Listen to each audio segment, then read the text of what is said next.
But it's actually electrophysiologically true that the right hemisphere is more communicative with the left than the left is with the right. It's almost as though the left seems to know, I know what I know.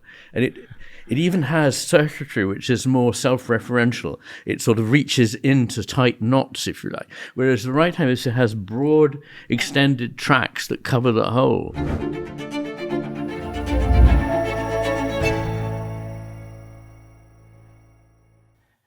I'm talking with Iain McGilchrist.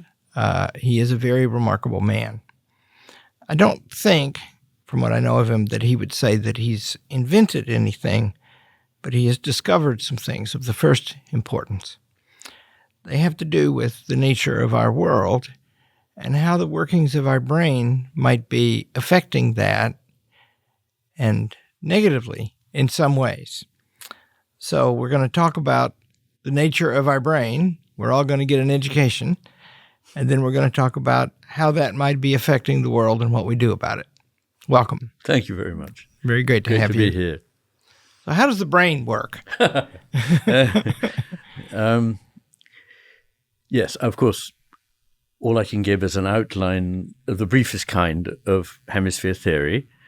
And the first thing I have to clear is that what most people think they know about hemisphere differences has to be set aside because most of it has been shown to be wrong. And I was very strongly discouraged by my older colleagues when I was a younger man than I am now from pursuing hemisphere difference, but I have done for the last 30 years. Because the pop psychology idea that, the left hemisphere was rational and reliable, but the left hemisphere was creative, but, painted pictures, this is wrong. Both hemispheres are involved in everything. The left hemisphere is not unemotional. It is not reliable. It is considerably less reliable than the right hemisphere, and both hemispheres are involved in reason and science. So we need to set all that aside. What is the difference? Why should there be a difference? Why should there be two hemispheres, in fact, that are grossly disconnected? Only 2% of fibers in the brain actually cross the corpus callosum, the band of fibers at their base. And what's more, the corpus callosum is a recent invention. It's a mammalian invention.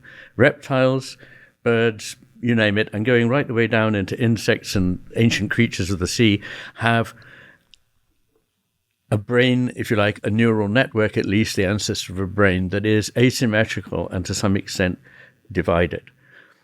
So, and birds have no corpus callosum at all. Reptiles have none. So what is this story about? The brain is divided. Why? It's asymmetrical. Why? Because if you just wanted more space, you could expand symmetrically. Why expand asymmetrically inside a skull that's broadly symmetrical? And so why is asymmetric? It doesn't mean they're of different sizes, does it? Is that it what does, it means? actually. It does. Yes, yeah. they are. The right hemisphere is slightly heavier, longer than the left hemisphere. But these are very small differences we're talking about, but nonetheless, that is a difference. But there are many other differences. There are differences in the expansion of the cortex posteriorly in the left hemisphere and anteriorly in the right hemisphere, which was never mentioned when I was in medical school. Only we heard about the expansion in the left hemisphere posteriorly, which was said to be about language. But it can't be, because apes that we've unsuccessfully tried to teach language to also have this expansion. And the biggest asymmetry in the brain is the frontal cortex, in which the right hemisphere is greater than the left. And since when I was in medical school, nobody knew what the left hemisphere was for, right hemisphere was for, probably for just holding up the left hemisphere that, does all the business. It was, I'd never heard of this, but lots of questions started arising in my mind. And to summarize, I believe that what has happened is that every living creature has to solve a conundrum, which is how to grab stuff and survive by grabbing stuff. So getting food accurately, swiftly, precisely from a targeted entity, picking up a twig to build a nest, whatever it might be. That requires a very narrow beam, highly resolved focus on a detail. But if that's the only attention that the creature pays, it will soon be eaten by something else, because it's not looking out for predators. It's not even looking out for its kin, for its offspring, its mate that need to be looked after. And so evolution has equipped us with two neuronal masses that can pay attention to the world in two different ways. So the basic difference between the hemispheres is attentional. And the full weight of that didn't hit home when I discovered it. It was passed over. It was mentioned. I found, the evidence was there in the literature. But what does the evidence look like? How do you measure that? Oh, it's very easy. First of all, you look at what happens when somebody has what we call in neurology an insult to one half of the brain, so a stroke, a tumor, or an injury, and how that affects their attentional field. And so there's a vast array of information from that. Then, of course, after the split brain operations in Caltech in the 60s and 70s, experimental psychologists were able to put information and questions to one hemisphere at a time, which revealed differences. And then you can now experimentally suppress one hemisphere painlessly for 15 to 20 minutes using something called transcranial magnetic stimulation. And so there's a whole range of evidence. There's a mass of evidence about all these things. It's just been ignored. But it's an extraordinary difference. And as I say, nothing could be more profound than a difference in attention, because it's in and through attention that the world comes into being for us, and we come into being for it. So we are all the time creating, to an extent, ourselves and the world.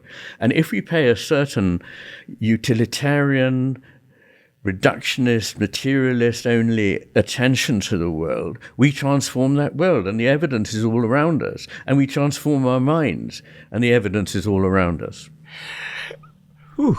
So the brain is a natural phenomenon, and it seems to be different than if it's in the brain. I wonder where choice comes into all this.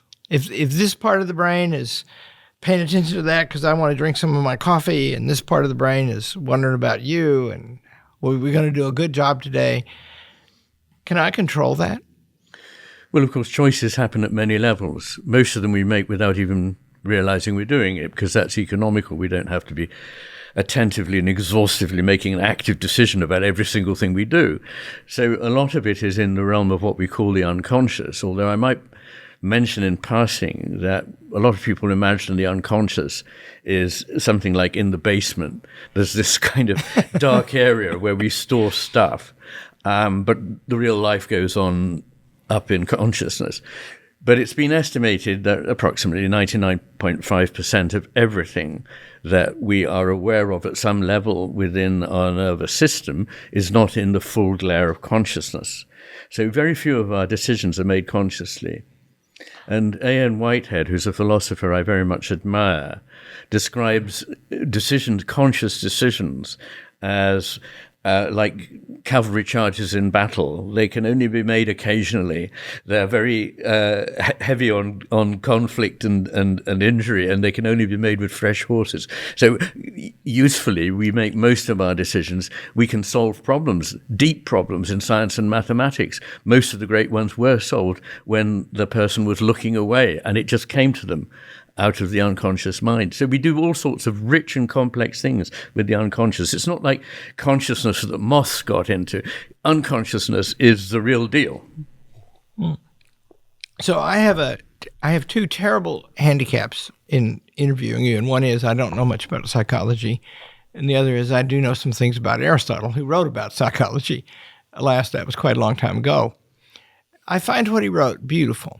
And I'm going to mention two things and ask you to react to them. The first one is directly relevant to what you just said. Aristotle says that we have something called character, and it gives us a disposition, and it's not unconscious. In fact, it's formed by our choices. And I guess that would be in the 5% of the time when we're paying attention directly to something. 0.5. 0.5%. Ooh, yeah. So, and he says that that's all important. He even locates human freedom in that phenomenon. because when you make a choice, you're aware of the options, and if you choose the better one by some higher standard consistently, you'll get a better character. If you're very willful and you choose the bad one, you can turn yourself into Adolf Hitler. It doesn't happen very often, he says. Few people become either very vicious or very virtuous. Most are kind of in the middle, leaning toward the virtue, he says. So what's your reaction to that? My reaction is, as so very often, that it's neither fully one thing nor another. And one of the problems in the way we think now is, in fact, that we have to make exclusive choices, that if one thing is correct, its opposite must not be correct. But that is, in my view, to make a mistake at the very foundation of our understanding of what exists. That the coincidence of opposites, for a start, is something that our way of thinking has only struggled to preserve. The pre-Socratics understood this, but once, as it were, there was a law of the excluded middle, we've inherited a world in which we have to say either it's this or that, and that is very typical of the activity of the left hemisphere. The right hemisphere is able to see that two things that look on the surface to be incompatible can be nonetheless both necessary and both true. So what I would say is character is very deeply formed at levels that we not only have no awareness of, but is originally out of our control. So to a great extent, the disposition we have is something that we are born with. It does obviously get molded by life experience, but once again, it's not a one or the other. Both of these operate. And that the choices that we make, again, are not necessarily conscious choices, and in fact are not necessarily better or would not be better if they were. So in the book, The Matter with Things, in the middle section, part 2, which is epistemology, I suggest that the way that we reach an understanding of anything requires effectively being able to attribute enough of our understanding to 4 factors: science, reason, intuition, and imagination. And that science, each of them is very valuable, and I believe science and reason are under attack these days. So in one sense, I am keen to defend them from their adversaries. But on the other hand, they can't give us all the answers. They're not set up to do that. So for further understanding, we do also need intuition and imagination, which have had a bit of a bad rap lately from mainstream psychologists.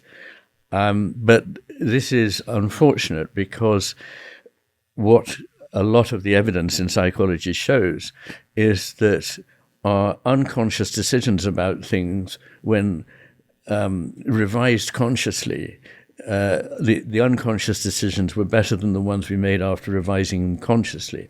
So although Aristotle would necessarily, because looking inwards he was aware of his conscious thinking and seeing that sorted things out, he would naturally prioritize that thinking. And so that's the way I'd think of it. I admire Aristotle very much, above all for being an empirical scientist, which was a step forward. But I wouldn't say that he was always on the target. So, I'm always reluctant to say that he is or is not on the target because it seems beautiful to me, but it's a little complex. Well, I agree. How long have we got? Yeah. How long have we got? You made a big choice in your life. You went into all this in a different way than everybody else was doing. And you said earlier in this conversation you were discouraged about it. Why and how did you make that choice? Well, it was really consequent on the rest of what I was doing, starting really in my teens. But I was concerned with things like why we don't necessarily reach an understanding of the whole better by taking it apart, and that something was lost in the process.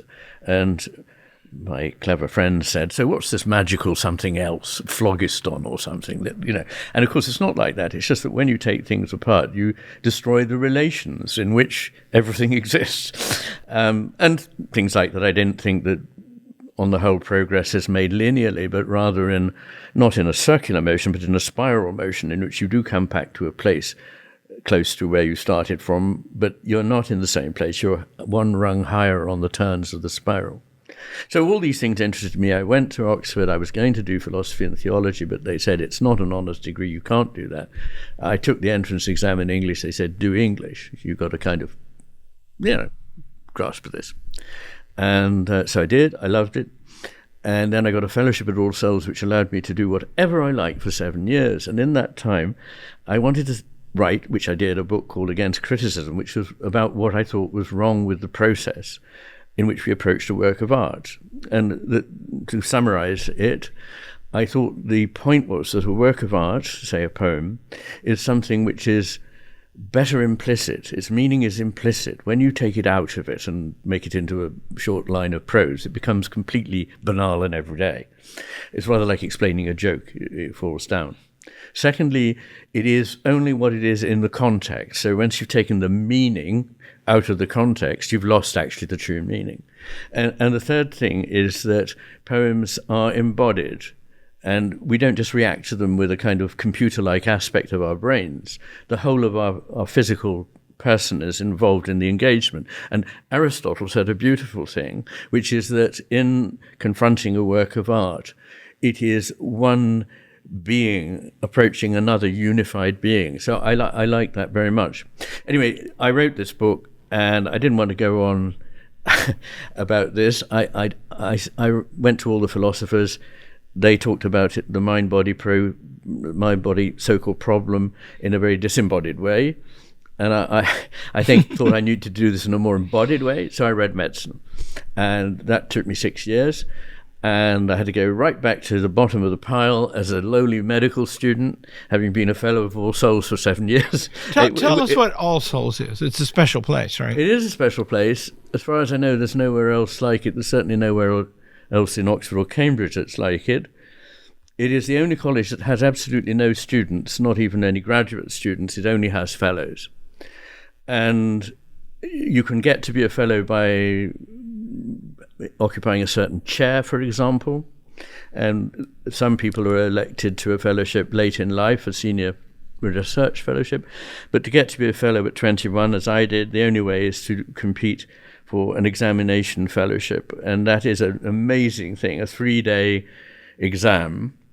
And in the first day, you have 2 papers, morning and afternoon, on your subject. And the second day, you have 2 papers in which you have to answer 3 questions in each paper on general things. So that there may be philosophical topics, economical topics, historical topics, whatever it is, literary topics, and you have to show yourself are capable of tackling them.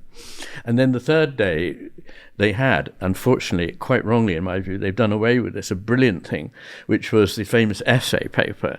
And this was one word printed on a sheet of paper. And then you turned it over, and there was the word, and you had to write about it for 3 hours. And in my case, the word was evil, in which I'd done a certain amount of field work, and so I had a natural advantage. But no, I wrote about this, and it was actually terrifying. I don't want to go off on a tangent, but there was a room with 24 people in, and at the end of this process, they were going to award 2 fellowships, 1 fellowship, or none. And I looked around the room, and after about 10 minutes, people started scribbling. And after half an hour, everybody was scribbling, but I wasn't. And eventually it came to an hour, and I thought, I still haven't put pen to paper. I've now only got 2 out of my 3 hours. If I don't write something now, I'm sunk. So I did. And apparently it was very well thought of, and the philosopher Derek Parfit photocopied and kept it for me because he liked it so much. And then there was an afternoon paper which was Greek, Latin, French, German, Russian, and Spanish. 3 hours, translate as many pieces as you can. These last 2 papers they've done away with. I think it's a shame because it is part of selecting somebody who is a generalist, I think. Yeah. And I think we need more, if you like, specialist generalists in the world, not just people within a particular silo. We need to have the discourse and the overview that comes from knowing somewhat of a different number of fields. I heard Jordan Peterson, a mutual friend of both of us, say something I thought was brilliant the other night. He said that he was talking about Moses and the burning bush, And he was a little out of chronology because he was actually wearing a coat of many colors at that time. I know the coat. And he said that Moses focused on this bush, and he paid close attention to it. And then he said, and that's what learning is like, isn't it? Because after he understood the bush and what the bush had to say to him, his world began to expand in relation to the bush. A specialist and a generalist. Yes. That's a nice way of putting it. Yes. Yeah. That's what you are. So, I mean, just to... I probably spent too long answering the first part of your question. Good. But then the idea was to do medicine, and I did it. And that takes 6 years. And then I did my jobs, general jobs, then worked at the Wessex Neurocentre as a neurologist and a very junior neurologist. And then went to the Maudsley Hospital, which is where psychiatry and neurology meet, and is a big teaching hospital in London. And it was there that I heard something that made me think it's worth exploring from a philosophical point of view, this thing about the difference between the hemispheres. I think that the reason that it spoke to me was that it addressed so many things that I was already concerned with. And I don't think enough people go into medicine with a philosophical interest in medicine. They go in just assuming it's obvious what medicine is, and it's mending machines that have broken down in some way. And I don't think that, and I will be talking more about that tomorrow. But yes, I mean, the thing that was remarkable was that I went to a lecture by a colleague called John Cutting, who'd just written a very interesting book called The Right Cerebral Hemisphere and Psychiatric Disorders, which was published by Oxford University Press. And he'd spent 30 years sitting at the bedsides of people who had injuries to the right hemisphere and discovering what went wrong in their world. Most neurologists focused on the left hemisphere because they had to get people better from not being able to speak or use their right hand. And so neurologists overlooked the subtle changes, which are very important, which boil down to, can you understand the world? So people who've got left hemisphere strokes, they're frustrated because they can't speak, but they can still understand what's going on in the world. But people with right hemisphere stroke can no longer understand what people mean. They can't interpret anything that's subtle meaning, implied meaning, or whatever. And he said 3 things that really stuck with me. One is that the right hemisphere understands implicit meaning, i.e. metaphors, jokes, poetry, things like that, rituals. The right hemisphere understands that everything is embodied and it is more in touch with the body than the left in ways that I could go into but won't bother with. And that the right hemisphere sees that context is absolutely essential to understanding, whereas the left hemisphere decontextualizes it, takes the abstract essence out and puts it in a box with lots of other things that look like it, which is helpful in a crude sort of way so that you're not taken by surprise every time you meet something. Yes, I know it goes in that box. But unfortunately, life's more complex than that. I used to know a little Greek, and I was riveted when I discovered that the word analyze comes from 2 Greek words that mean to break apart. That's it. Yes. It's and then your point is you don't have the same thing anymore. You don't have the same thing, but it's not a wasted process. It's a very important process. And it wasn't my choice, but somebody has chosen for me on the front page, the first page of my website, somewhere where I say, our capacity to take things apart is a miracle that enables us to understand things. And it's only second to one other faculty, which is the ability to see the whole and understand where the parts belong. In other words, the right hemisphere is the master that sees the whole, and the left hemisphere is the servant that sees the parts. But the servant's job is to give back to the master what it has found, and that needs to be reintegrated. And in terms of the history of philosophy and theology, I like the fact that Nicholas of Cusa, sometimes called Cusanus or Cusanus, has this idea that things can, first of all, he understood, although he's a polymath, a scientist, a mathematician, a theologian, a philosopher. He understood that there is a coincidence of opposites. It's central to his philosophy. And also that the way the world is, it is initially enfolded, implicatio, There is then an explicatio, an unfolding. And then there is what he calls complicatio, which is folding together again. And the normal way in which we intelligently understand things is to begin by a sense of the whole, then, as it were, allowing the left hemisphere to add its analytic drive. But we shouldn't ever stop there. We need to put it together again, otherwise we don't understand what it is we've looked at. So the process of analysis is not meaningless. It's very important, but it is not the end stage. It is importantly subject to being reintegrated.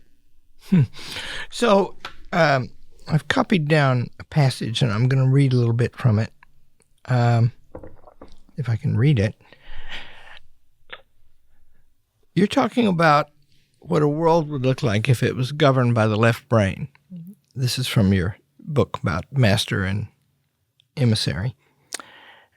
As a result, individuals would be ironed out, and identification would be by categories, socioeconomic groups, races, sexes, and so on, which would also feel themselves to be implicitly or explicitly in competition with, resentful of one another. Paranoia and lack of trust would come to be the pervading stance within society, both between individuals and between such groups, and would be the stance of government toward its people. Is that what you think has happened? Yes, to some extent. That's a small excerpt from a longer piece in which I talk about many things, and I say, let us do the thought experiment, what the world would look like if the left hemispheric understanding, such as it is, was dominant. And I then effectively paint a picture of the modern world. And sometimes in lectures, I expound this about 25 differences between a properly understood world and a purely left hemispheric vision. And then I end by saying, after I've very obviously delineated the world we're in, well, thank God we don't live in that world. But of course we do. And so it's a world where the broad vision has been lost, where things are either or, black and white, there's no shades of meaning, taking into account opposites. Everything is linearly understood. There's an overgrowth of bureaucracy and administration. There is this seeing of things in abstract categories rather than understanding them in a full contextual whole. And in a full contextual whole, things can change their meaning completely. They can seem to mean the reverse of what they are when they're decontextualized. And in the world in which we send messages around that are only 180 characters or whatever they are, I'm terribly fuddy-duddy. I don't really know about these things. I don't use social media at all. But I'm lucky I have somebody who does it for me, which is a bit of a cheat. But anyway, it allows me to think and write. Me too. But so we would be in that world. And the thing about paranoia is this. The left hemisphere is somewhat paranoid because it knows its job is to control things so that it can get things and have power over them. Its value is power and utility.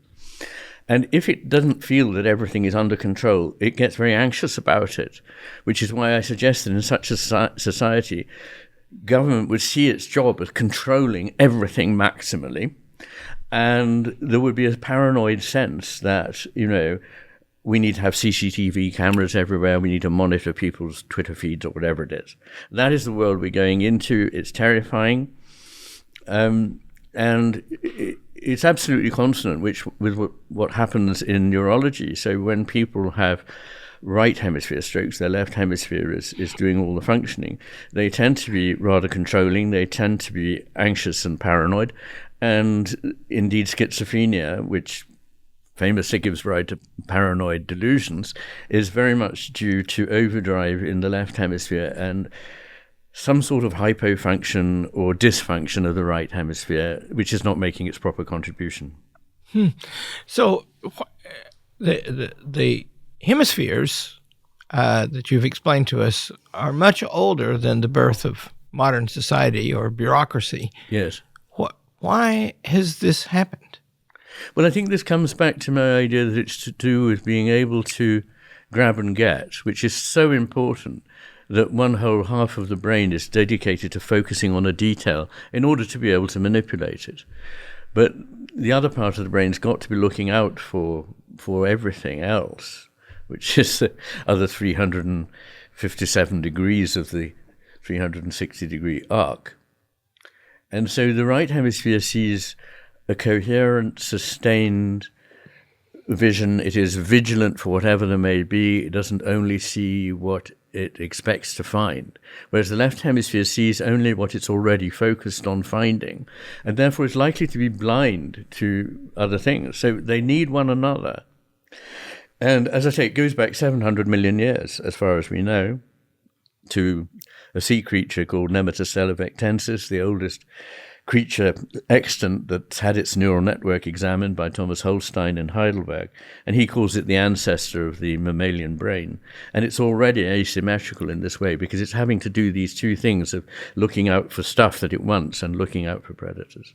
But of course, in us, it reaches hugely more significant separation. So one sees an atomistic world in which things are separate, they are fragments, they have no context, they have no meaning.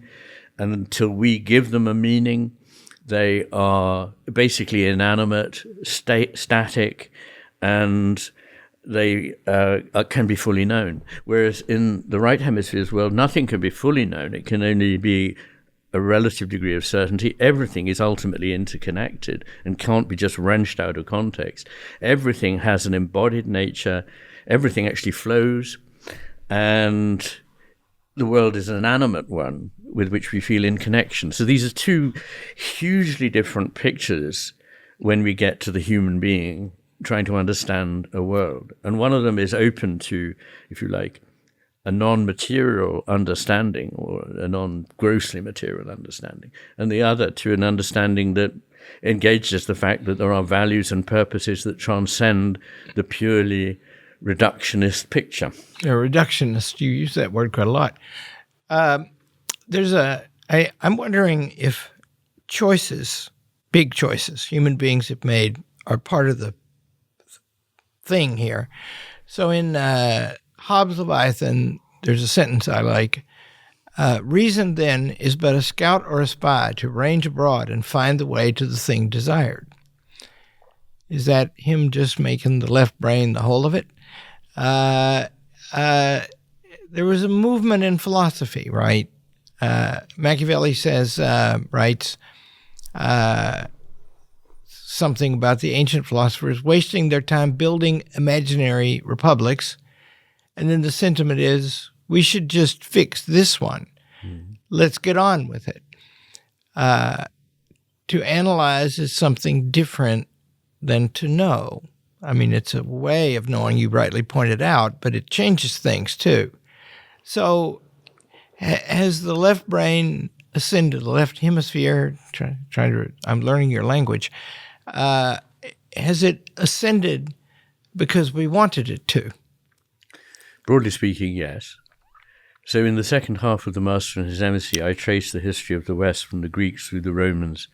I rather skip over what's called the Dark Ages, so we don't call it that anymore, through to the beginnings of the Renaissance and from then onwards. And I believe there have been a number of shifts at the Reformation, with the Enlightenment, with Romanticism, with modernism and postmodernism, in which the left and the right calibrated something. There were somewhat pendulum swings.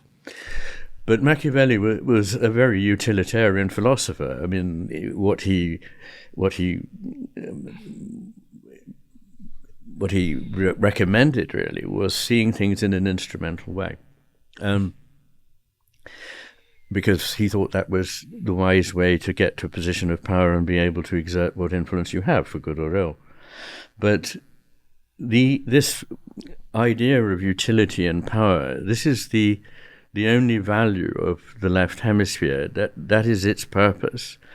And I believe that there are many other values, and I think the best unfolding of this is in the work of Max Scheler, the early 20th century German phenomenological philosopher, whom Heidegger described as the greatest philosopher alive at the time, who had a pyramid of values that ascends from utility and power at the bottom up through what he called the values of life, or the Lebenswerte, which are things like generosity, magnanimity, bravery, fidelity, up through the geistige Werte, the spiritual or intellectual virtues of beauty, goodness, and truth, and then to das Heilige, the holy, at the top.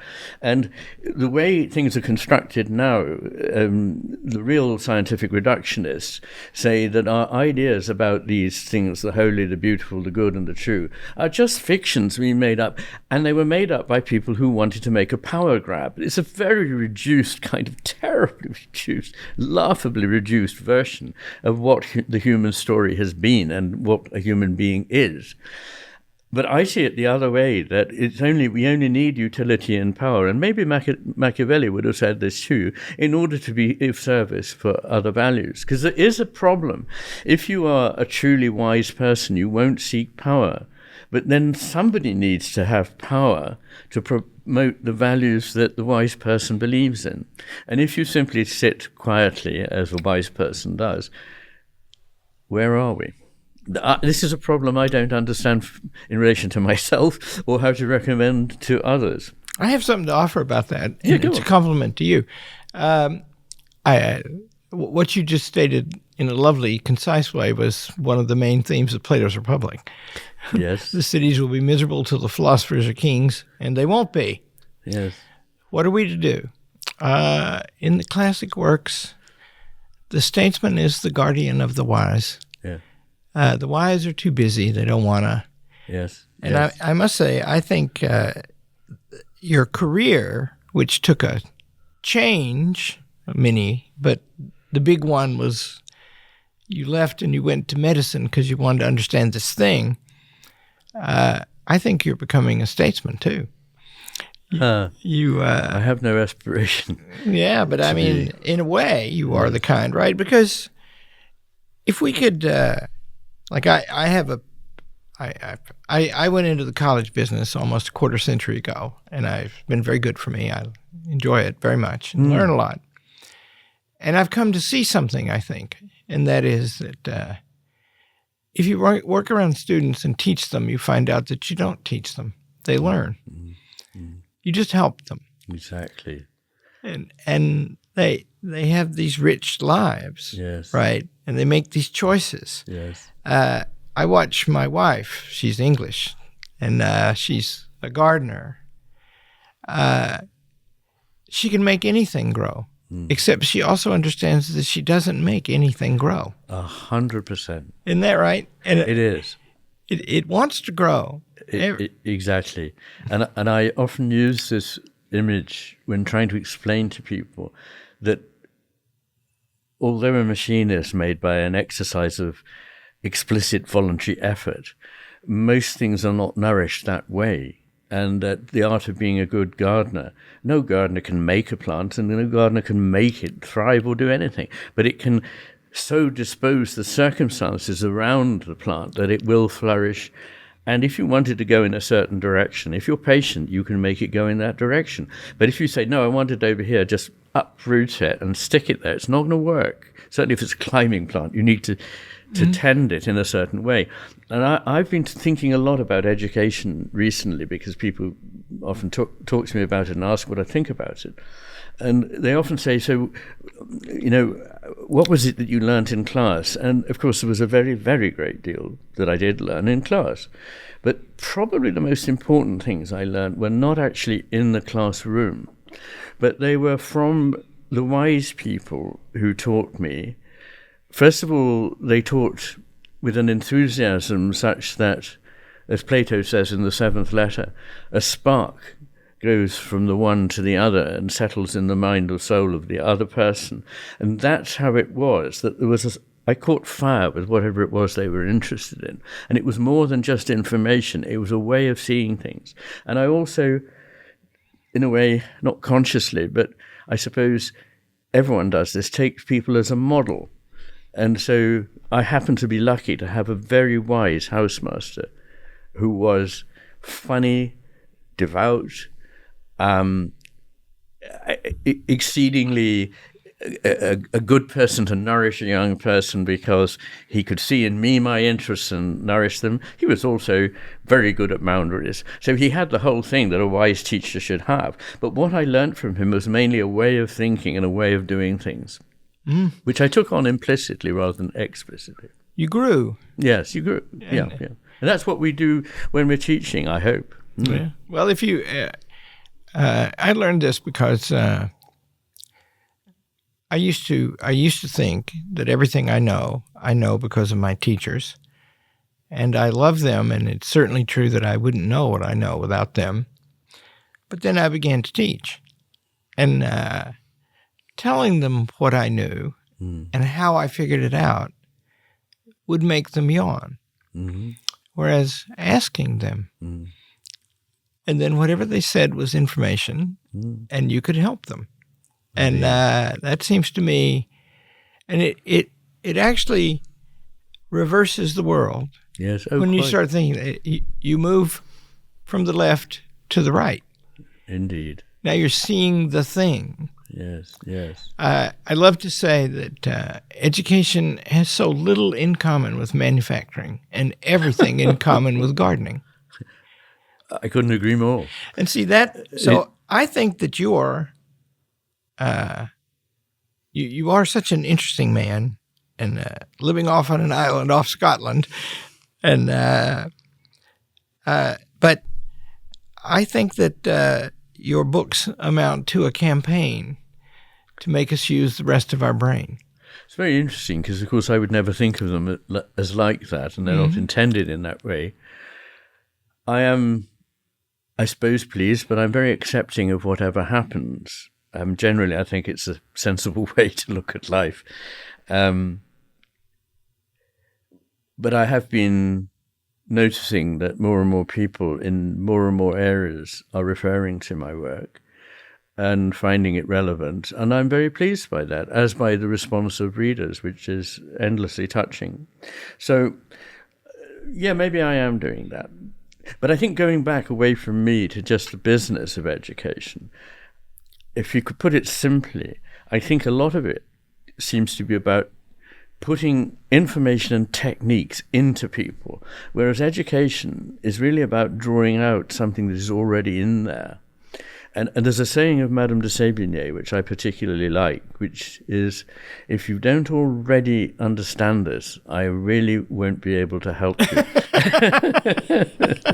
Because it's possible to say, well, I don't get it, anything. And of course, a wonderful thing about living and having been a psychiatrist is knowing that although you can help many people, there are people that it's not a failure to not help because they can't be helped. They don't want really to be helped. They don't listen. And they're already, in a way, sadly, stuck where they are. And it's not your job to do the impossible. Yeah. And yet, in your account of the whole brain, it reminds me of something that another of my favorite things to say. The first line of Aristotle's Metaphysics is, the human being stretches himself out to know. To know. To know. Yes. We do love to know. We do. And we stretch out for it. And one of the things I think is very important is the idea of longing. Quite a while ago, probably 7 years ago or more, I did a talk at a theological college in London on longing and wanting. And longing is this sense of something that you don't, it's not necessarily a clear, targeted thing, but it's a something you know well exists, and you are connected to it, and you want to be one with it. And longing comes from an Anglo-Saxon word, langian, which means to stretch out. And so I believe that all learning, and indeed all experience, is an encounter. It is always an encounter. It's not a thing. And in other words, it's a relation. And relations are primary to the things that are related.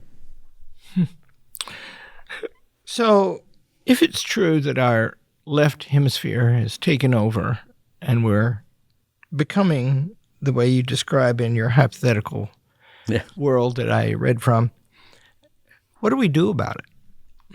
Well, it's a question that I'm often asked.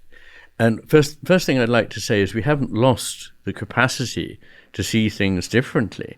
We can regain it very quickly. So one of the things that people say often in their messages to me is, I knew at some level that this was important, but it was missing from the world that I was inhabiting.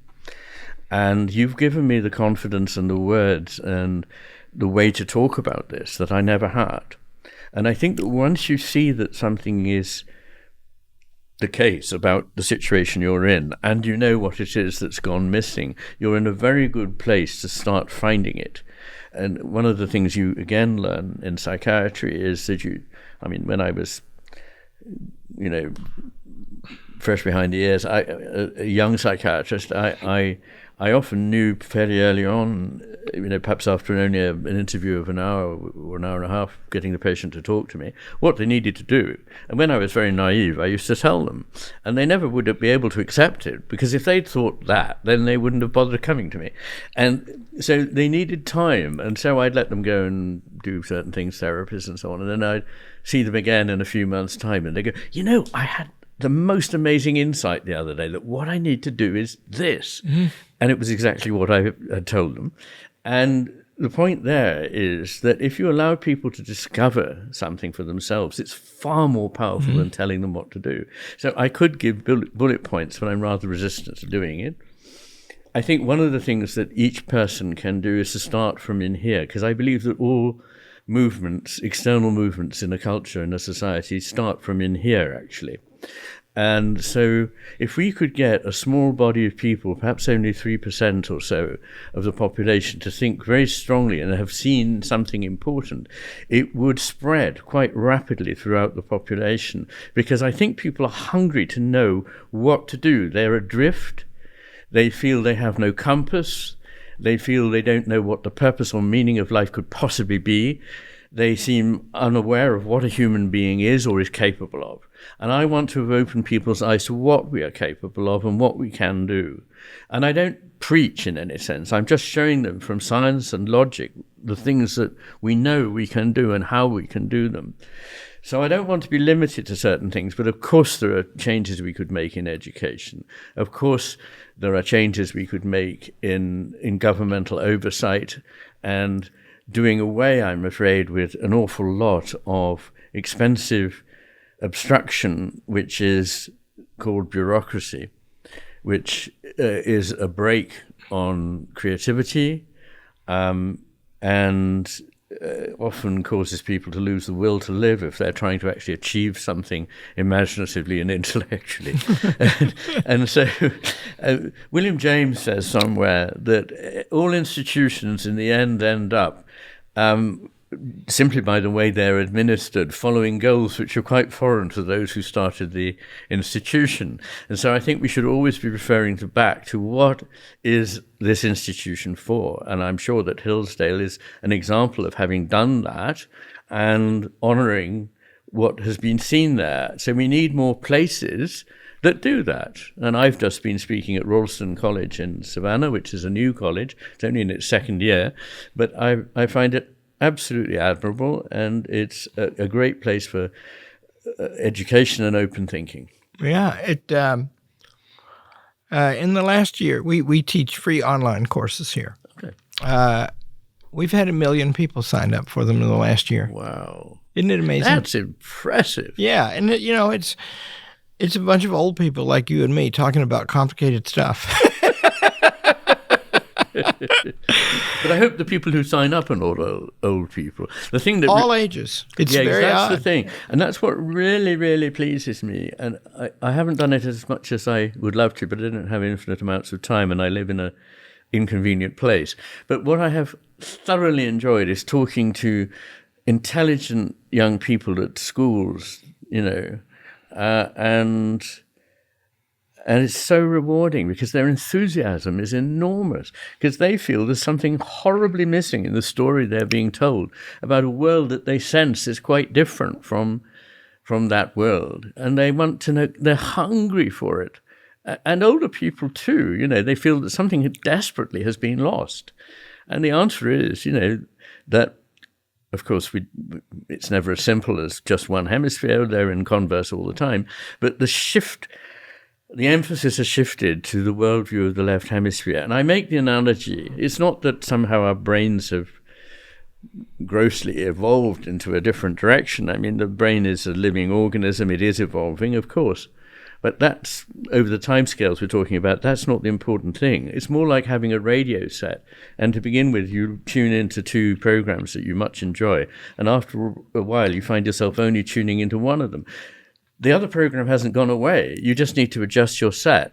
And so what I'm really saying to people is you need to adjust your set and start seeing and imagining possibilities that have been not consciously ruled out by you, but ruled out for you by the way in which everything speaks to you through the media, through political movements that are half-baked and extremist, and start seeing a greater, wiser picture.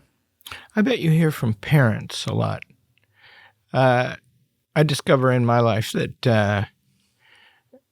the parents of the students of Hillsdale College, they're like the greatest and most loyal clan.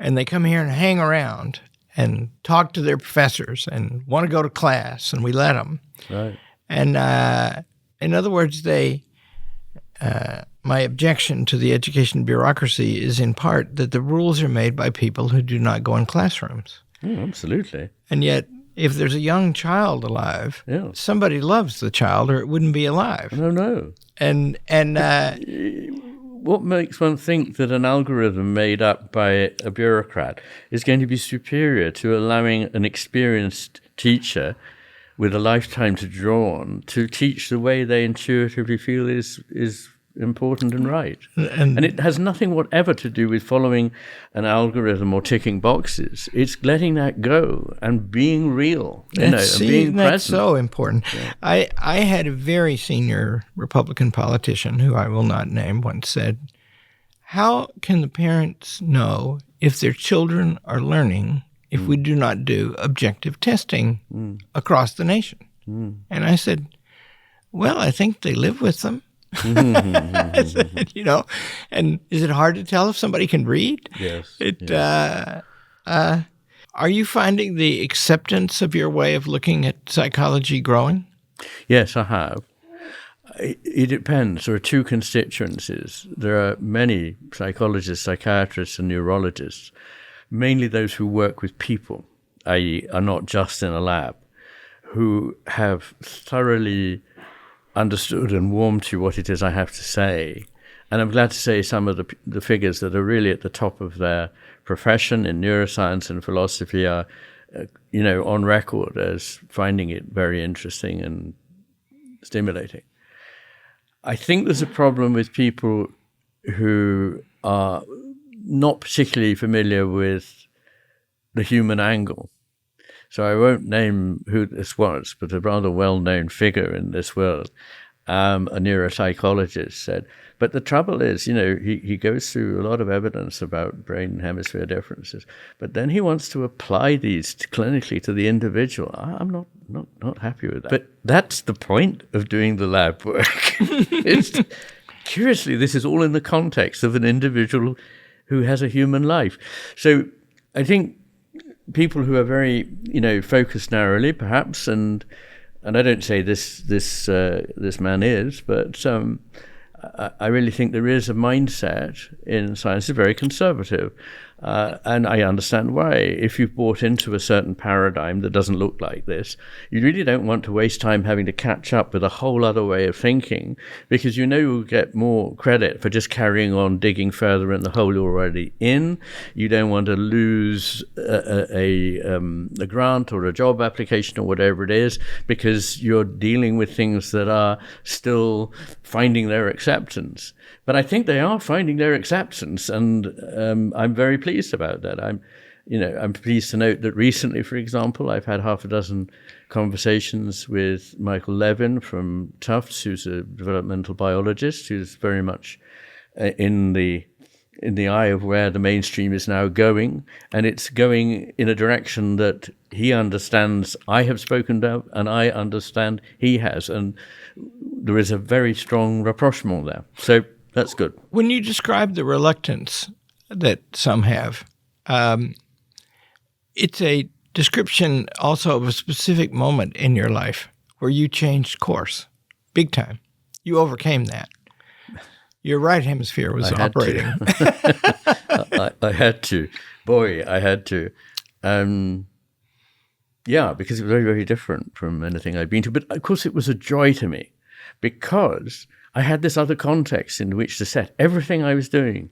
So a lot of young people going into science find the anatomy room a bit of a slog. I found it beautiful and fascinating. And I just found every part of medicine that I went through called to me. And so as I was training, I knew really I wanted to work in the overlap of neurology and psychiatry because I was greatly influenced by Oliver Sacks. I read his Awakenings, which was, in the early 70s. And it was part of why I wanted to change. I wanted to do what he saw, which was that when something changes in somebody's brain, it changes their whole way of being. And when something changes in their whole way of being, it will affect their brain. And so these are a reciprocal connection. And also that he saw that through a portrait of an individual, if done properly, you can see more deeply through them something else which is of more general application. So he was an inspiration. And so doing medicine was a delight, although it was an incredible slog. First of all, I was 10 years older than the others. I'd got, by that stage, by the time I was doing my first clinical jobs, which in those days you were allowed to work 120 hours a week. I mean, that wouldn't be legal now, but you were and you did. And I was in charge of a neuro high care unit on 120 hours sleep, and I was waking and working. And when I was at home supposedly sleeping, I didn't sleep much because I got two small children. So for a few years, it was quite strenuous. But I still say I enjoyed it because I learned so much and I wouldn't have swapped it for anything. So my personal psychiatrist is that because I listen to his podcast. His name is Kevin Majors. Majers is how you spell it. He has a podcast called Optimal Work, and he's at Harvard Medical School, a psychiatrist, and he talks about you from time to time. Does he? And that just popped into my mind, and I should have picked up on that and not relied on Colin Barnes, who's very reliable, to discover you. Yeah, that's and he's a serious man. He wrote his senior thesis in undergraduate school on Aristotle, which is always good by my books. Wonderful. And he's the right kind of physician and psychiatrist. He looks at the human being as an organism. Wonderful. Yeah. Let me ask you this. We think in this materialist world, when evidence arises that something in our brain is causing us to do something, what goes out the window is any idea that we're free or that we make choices. How do you address that? I don't think it does. I think it's a misconception that it does that. It's certainly true. Well, first of all, I don't believe that consciousness is generated out of the brain from nothing, as it were. Mere lumpen matter suddenly and now a miracle happens, consciousness emerges. I ultimately argue that consciousness is an ontological primitive. It is something behind which and beyond which you cannot go. It is what the cosmos has and is. I mean, that would take us for another hour or two, but anyway, my point is that it's like in the old days there was a TV set, and the TV set, there are real people who take part in an interview like this on television, and they are real, and the transmission normally works, but then something may go wrong with the transmission and the top of the head of somebody disappears. But it doesn't mean that reality has altered. It just means that the transmission isn't working properly at the moment. So that's the way I think of it, as a block in the mechanism.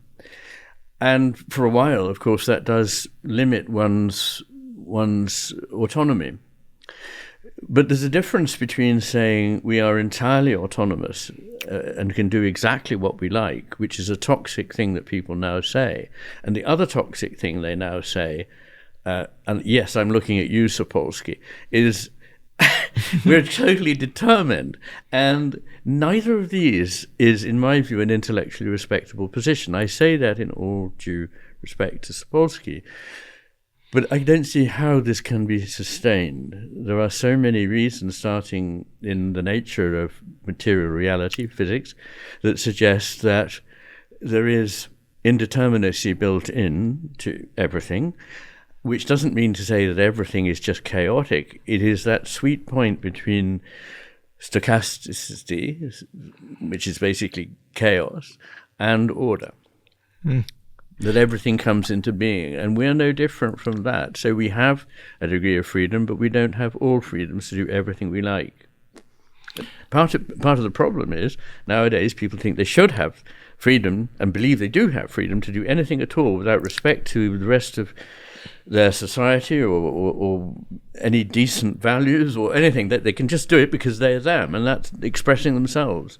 And that, I think, is a naive and dangerous viewpoint. But I also think it's naive and dangerous to suggest to people that they're wholly programmed.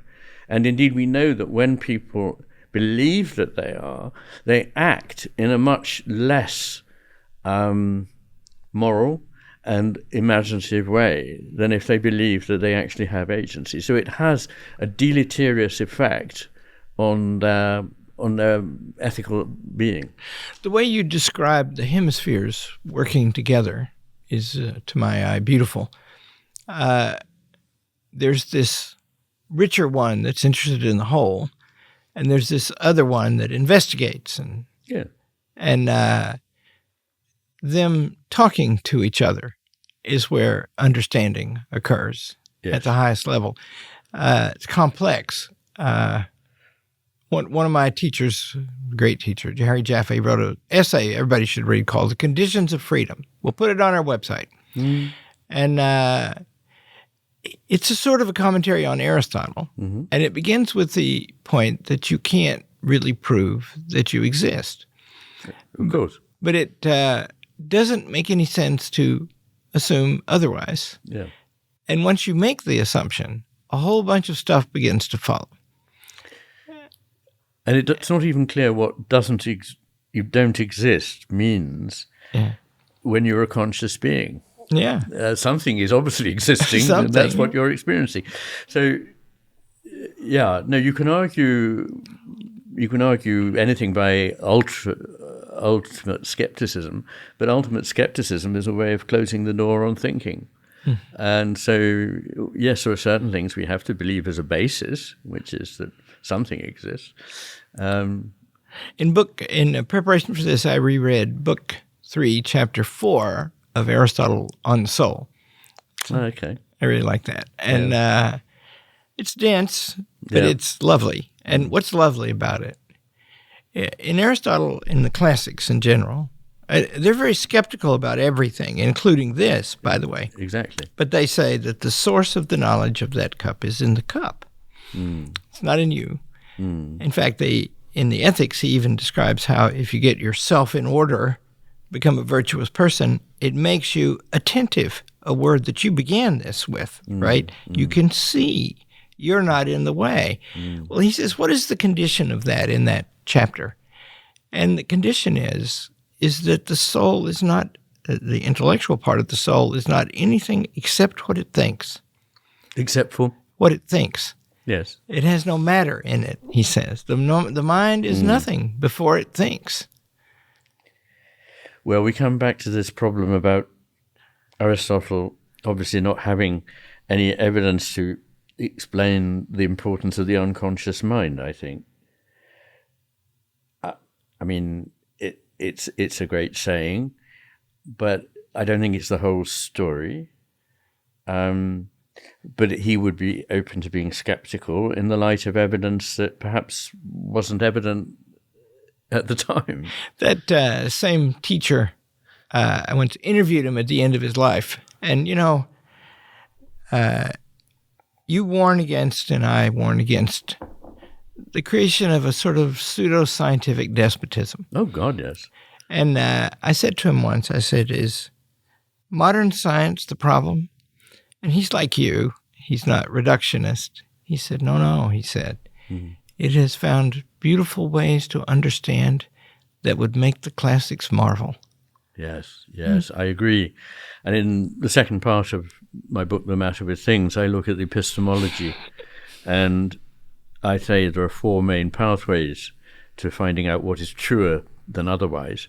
And the first of these is science, and then there is reason, and then there's intuition, and then there's imagination, which of course is the opposite of fantasy. It's not taking you away from reality, it's your one chance to get into reality.